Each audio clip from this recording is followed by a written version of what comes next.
Poštovani gledatelji, dobrodošli natrag, a vikend iza nas na Zagrebačkom Velesajmu protekao je sportski. Održan je festival veteranske atletike, gdje dio ste mogli vidjeti u jučerašnjem Serbusu, a danas nam detalje i rezultate donose moji večerašnji gosti, gospodin Želimir Haubrih i Ivan Pukšar, predsjednik Sportske udruge veterana. Dobro vam večer i dobro došli. Poštovanje. Evo, kao što sam najavila, ovaj vikend održano je to otvoreno veteransko dvoransko prvenstvo Hrvatske i Slovenije za veterane i veteranke i festival veteranske atletike. O čemu se tu točno radilo i koja je bila uloga upravo ovog natjecanja? Evo, pa mi svake godine održavamo naše natjecanja, znači svi atletski veterani, to su ljudi, odnosno atletičari koji su stariji od 35 godina. 35 godina najmlađa, odnosno donja granica, one gornje granice nema, znači beskonačno. A ove godine je bila, koliko sam ja upućena, 87. Bilo ih je, 87 godina je bio najstariji atletičar koji je bio na natjecanju. Inače u svjetskim razmjerima, dakle, 105 godina još se broje svjetski rekordi u svim tim disciplinama, tako da, znači, gornjeg tog maksimuma nema. Inače, geslo svjetske veteranske federacije Sport for Life, dakle baviti se sportom dok ste živi i znači možete u svako svoje životno doba baviti se atletikom, dakle konkretno u ovom slučaju, i mi svake godine održavamo što natjecanje na otvorenom, što na stadionu, vodimo atletičare na svjetska, europska i balkanska prvenstva, dakle vrlo jedna dinamična aktivnost, a ove godine smo spojili hrvatsko i slovensko prvenstvo iz razloga što su Slovenci ostali nažalost bez svoje dvorane koja se urušila zbog snijega i nevremena, pa nisu imali gdje održati svoje natjecanje i onda smo zajedno nastupili ovdje u Zagrebu. Okupilo se negdje otprilike oko 140 atletičara, ne samo iz Slovenije i Hrvatske, jer je to prvenstvo bilo otvoreno, nego je bilo Austrijanaca, bilo je gostiju iz Srbije, čak smo imali jednog troskokaša iz Izraela koji je došao na ovo natjecanje. Koje su sve discipline bile zastupljene na natjecanju? Pa sve dvoranske discipline koje su u seniorskoj konkurenciji, dakle i sprint, i srednje pruge, sve vrste skokova, dakle i dalje troskok i motka i vis i bacanje kugle. Mene zanima kakvi su bili rezultati ove godine i kako ste vi zadovoljni s hrvatskim snagama? Pa evo, ovo je prvo natjecanje normalno poslije korona, rekao bih to tako, i pokazalo se da su ljudi željni natjecanja i da su vrijedno trenirali. Senzacija se dogodila u Zagrebu, to mogu slobodno reći, iz razloga što je naša atletičarka iz Karlovca, dakle Renata Novosel, postigla svjetski rekord u skoku u dalj za žene u kategoriji 55+. Ona je također i nadmašila samu sebe u trčanju na 60 metara. Takav osobni rekord na 60 metara 8.24, taj rezultat je ujedno hrvatski i balkanski rekord, a prije neka 2 tjedna trčala je i balkanski rekord na 200 metara u dvorani. Ono što moram reći, sad smo pregledali svjetske tablice, da u sve te 3 discipline Renata Novosel u ovom trenutku najbolja svjetska atletičarka, dakle vodeća na svjetskim tablicama i na 60 i na 200 i naravno sa svjetskim rekordom u skoku u dalj. Ona je bila i prije jako dobra, ali ove godine se dogodio jedan, bih rekao, iskorak, novi trener to je Zoran Ivašković, naš, mogli bismo reći, vodeći sprinter na 100 metara, mladi stručnjak koji je očito unio neke nove metode u trening i od Renate napravio svjetsku rekorderku u nekih 6-7 mjeseci priprema. Čestitamo Renati na ovim uspjesima. Ona je večeras trebala biti s nama, ali izgleda da se oporavlja, da je sustiglo sve ovo. Tako, ima neku temperaturicu i tako, pa se nije osudila. Ona se inače sprema za nastup na svjetskom prvenstvu u Torunu, koji će biti za nekih 20 dana, i sad se s ovim rezultatima naravno postavila među atletičare koji su glavne favoritkinje i mislim da je dobro da je Nata malo skupi sada ponovo energije. Ovo je sigurno bio pozitivan šok i jedan veliki stres koji naravno ima utjecaja na samog sportaša i siguran sam da Renata će u Torunu nastupiti na 60 metara i u skoku u dalj i očekujemo jednu od medalja, ako ne bude baš, dakle, bila i zlatna, da ne radimo pritisak, ali ja bih rekao da je medalja sigurno u džepu u ovom trenutku, znači njezin skok u dalj u odnosu na druge konkurentice ovog trenutka za nekih pola metra bolji, što znači da bi, ako Renata ovako dobro skače u Torunu, medalja ne bi smjela biti upitna. Vjerujemo u to, držimo joj fige, želimo joj svu sreću ovim putem i pozdravljamo ju.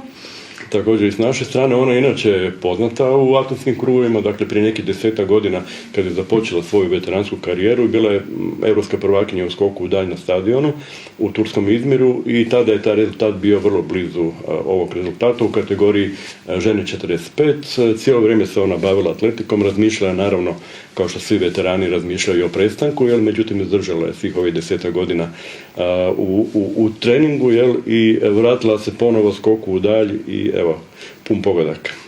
Po mojim informacijama, po informacijama koje ja imam, u subotu se okupilo 120 atletičara, veterana, ako sam... I koji više. I koji više, jako dobro. Mene zanima kako ste vi zadovoljni ovim odazivom? Jako, zato što su ta naša prvenstva uvijek po broju sudionika, znači je ili nije. Jer ovaj put je to stvarno bilo jedna lijepa brojka. Evo recimo samo za usporedbu, na prvenstvu Srbije koje se održalo dan kasnije, bilo je svega oko 70 atletičara, tako da ova naša brojka je zaista zadovoljavajuća. Što se pokazalo, u kakvoj formi su naši veterani? Pa evo, svi su bili manje više u dobroj formi. Ovdje kod veterana, dakle, uvijek imamo neke dvije, ja bih rekao, klase. Dakle, neki ljudi koji su kreativci i uživaju u tom sportu, dakle, ne streme prema nekim izuzetnim, da tako kažem, svjetskim rezultatima, i jedan dio atletičara koji su ovdje prije svega zato da bi bili kvalitetni. To su neki bivši atletičari, aktivni ljudi koji se možda nisu nekad dokazali u juniorskim ili seniorskim vremenima. 9 tih predstavnika bit će na svjetskom prvenstvu u Torunu, među njima recimo Irena Vlahinić koja je svjetska prvakinja u skoku u vis, pa onda Ivona Jerković koja je svjetska prvakinja u skoku s motkom. Dakle, mi smo u tim disciplinama, posebno skakačkim, ja bih rekao u vrhu same svjetske atletike, ali se radi o atletičarima koji su zaista vrhunski za svoju kategoriju i koji dobar dio svog slobodnog vremena, dakle, posvećuju treningu, da kažem, svoj život nekako prilagođavaju toj aktivnosti. Dakle, to nije samo trening, tu su neke žrtve vezane uz hranu, dakle manje hrane, dakle manje pića, dakle disciplina u tom pogledu, sportski zdravi život, bez toga, dakle, nema manje loše hrane. Tako je, manje loše hrane, bez toga nema tih vrhunskih rezultata i tu mora postojati jednostavno takva disciplina, inače ne ide. Je li subota prošla bez incidenata, je li bilo ozljeda? Skoro pa ništa. Dakle, vrlo malo, bila su neka 2-3 pada, znači u trčanjima na sprintu. Ono što nas je najviše veselilo, znači svaki put je trka preko prepona rizična, znači da li će svi atletičari u tom terminu preći prepon bez pada. Ovaj put su došli zaista u dobroj formi, nitko nije pao, znači nije bilo nikakvih ozljeda.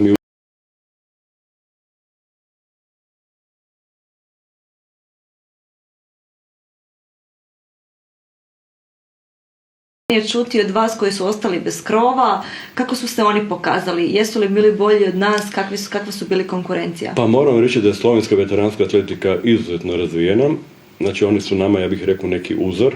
Dakle, zadnjih 15 godina uvijek gledamo prema Sloveniji kao nekom ko je jako dobro razvio tu veteransku atletiku, posebno u kategorijama koje su starije. Ono što recimo kod nas možda nije slučaj, mi imamo veću kvalitetu atletike u mlađim kategorijama, dok Slovenci imaju izuzetnu kvalitetu atletike u kategorijama koje su preko 60, 65, 70 godina. Dakle, jedan cijeli niz europskih i svjetskih prvaka koji osvajaju medalje na velikim natjecanjima i ono što je kod njih također bitno, bez obzira što su oni manja zemlja od nas, da u postotku imaju veći broj sudionika, veći broj veterana i da su na neki način, rekao bih, tu u tom segmentu jači. Međutim, evo, mi smo sad u Zagrebu pokazali da smo sve bliže i bliže i da ćemo pokušati dovesti našu veteransku atletiku na tu razinu. Tu će nam trebati nešto financije, nešto sponzora, ali to nas čeka u skoroj budućnosti. Dakle, ovo natjecanje je bila idealna prilika i da se natjecatelji istaknu svoju kandidaturu za reprezentaciju koja se okuplja za predstojeću dvoransku Balkanijadu u Istanbulu. O čemu se tu radi? Kada to očekujemo? Istanbul je za 2 tjedna. Znači, i bit će u ovoj istoj dvorani u kojoj je održano europsko dvoransko prvenstvo za seniore. Dvorana je obnovljena, znači bit će, da tako kažem, svjetski uvjeti. Treba postići određeni nivo rezultata da bi se ljudi tamo mogli plasirati. Jednako kao i za svjetsko prvenstvo, dakle tamo se ne putuje ukoliko nemate neku razinu rezultata koja je potrebna da bi na takvom natjecanju mogli nastupiti. Ovog trenutka i za Istanbul imamo nekih 10 kandidata koji će se natjecati među balkanskim zemljama, takvih zemalja je 12, znači da tako kažemo iz tog nekog područja koje zovemo region, znači Turska, Grčka, Rumunjska, Bugarska, zemlje bivše Jugoslavije, Albanija. Istočna Europa, jel? Baš tako. Ta jugoistočna Europa i okuplja se, recimo u Istanbulu će za razliku od, na primjer, Zagreba, jel, biti negdje između 500 i 600 najboljih balkanskih atletičara kad je u pitanju dvorana, a kad je u pitanju Balkanijada na stadionu, koja se također održava svake godine, onda se tu radi o 1000 sudionika, znači to je drugo najveće europsko natjecanje poslije europskog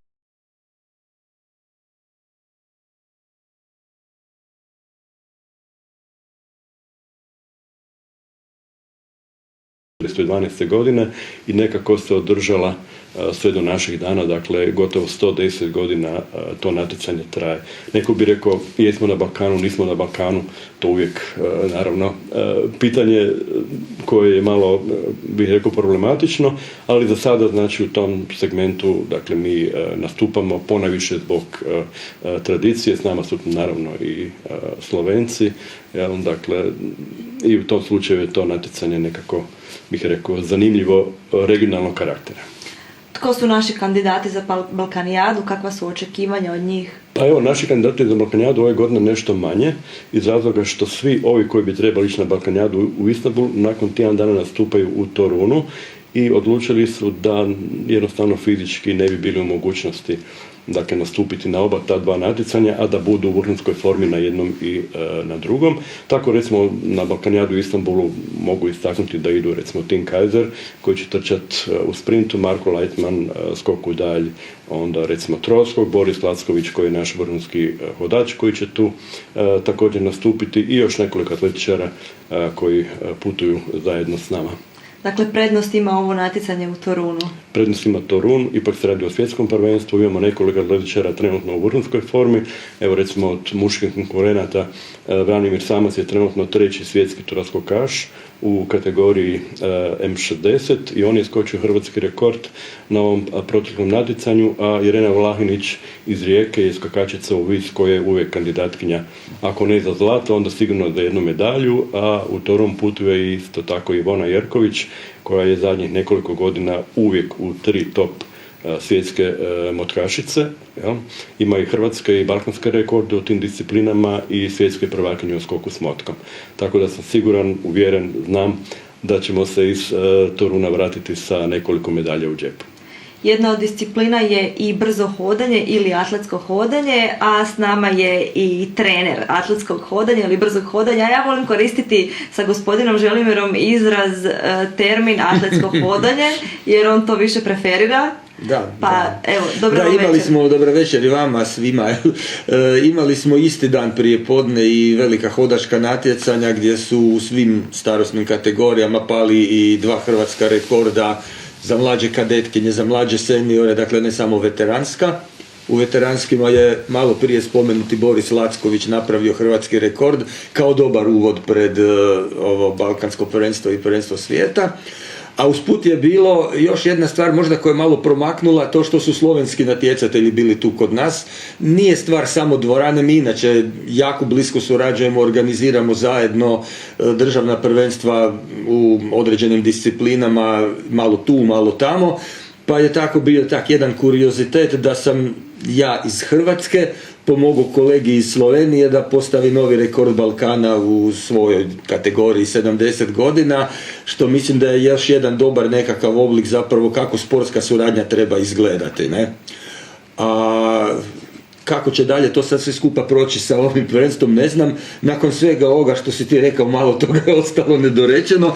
Ja bih samo rekao da smo i u drugim, ne samo u balkanskim tim asocijacijama dosta aktivni, tako da je kraj svih svojih kontakata koje ima po svjetskoj i europskoj Masters asocijaciji, znači veteranskoj, Ivan evo odnedavno postao i indoor manager za Europu, što u principu znači, jednostavno rečeno, da je glavna veteranska osoba za natjecanje u dvorani.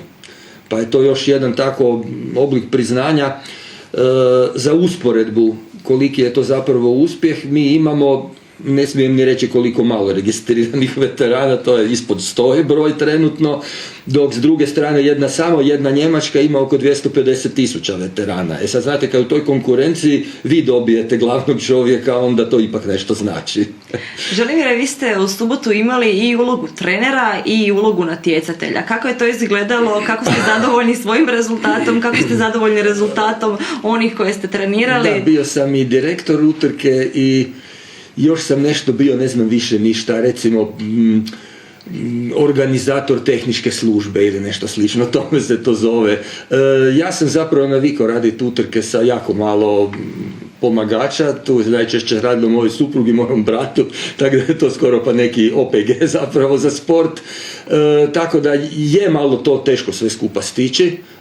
Najveći problem je kad imate ove nekakve djevojke u dobi od 10 do 15 godina, pa su one malo taki uzbuđene, nekima je i prvo natjecanje, pa morate nešto malo i s njima provesti vremena, uputiti ih što da rade, kako da rade, a ne stignete jer ste razapeti na 100 strana, ali jednostavno mi to nije problem, uživam u svemu tome, pa sam i u subotu zaista uživao, pogotovo radi ta dva dobra rezultata koja sam spomenuo, pa i sa svojim sam zadovoljan. Kako ste zadovoljni sa svojim rezultatom? Je li to moglo bolje? Jako, svakako da je moglo biti bolje. Jeste imali možda jako dobru konkurenciju?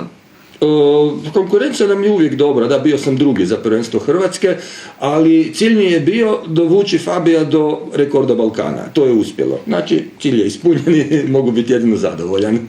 To je veteransko natjecanje, ali koliko sam ja čula, bilo je i seniora, odnosno juniora. Bilo je i juniora i mlađih kadetkinja i mlađih kadeta, limača, limačica, to su dvije kategorije, meni baš nisu simpatični ti nazivi službenih kategorija limači i limačice, ali to su do 12 godina starosti djeca, može se reći. I to su već prvi koraci gdje se zaista može pravilno svladati tehnika hodanja, pa je to nedavno uvedeno u sustav natjecanja u Hrvatskoj i te mlađe kategorije. I pokazalo se dobro. Djeca su zainteresirana, dobro u svoju tehniku, jedino nekako svi jako pazimo da ne krene se u specijalizaciju tako rano, pred njima još puno vremena prije nego što se zapravo treba odrediti kojom disciplinom bi se bavili. Posebno bih tu spomenuo možda zasluženu 10-godišnju Stelu Bezak koja je nastupila u utrci do 14 godina i postavila hrvatski rekord. Dakle, zaista jako talentirana. Ali bilo je, koliko sam čula, jako puno zainteresiranih u subotu na tom atletskom hodanju. Jeste li vi zadovoljni odazivom? Da, bilo nas je 37 sve skupa u svim kategorijama, danas sam baš to sve skupa sredio statistiku i što nije mala mogu stvar reći da je to ako uzmemo puno. u obzir da je 12 disciplina, a 120 ljudi. Dakle... Da, svakako da. Evo, hvala vam na ovom gostovanju. Približili smo se i samom kraju emisije. Želite li nešto još nadodati, Ivane? Pa ja bih dodao jedan raritet koji smo imali sad u subotu među ovim našim veteranima. Dakle, obitelj Milivojević, koja je nastupila sa 5 članova. Znači, imali su Miro Milivojević, je najstariji hrvatski aktivni veteran. Njegova supruga Melita je također bacala kuglu kao i Miro. Njihova kćer Lana je bacala kuglu. Njihov zet Vedran je bacao kuglu i njihov unuk je bio gost na natjecanju, bacao kuglu. Znači, familija Milivojević je sigurno raritet, rekao bih, u europskim pa i svjetskim okvirima. Oni zajedno svi skupa, dakle i Lana i Miro i Melita, drže negdje oko 70 hrvatskih rekorda u različitim disciplinama u svim kategorijama.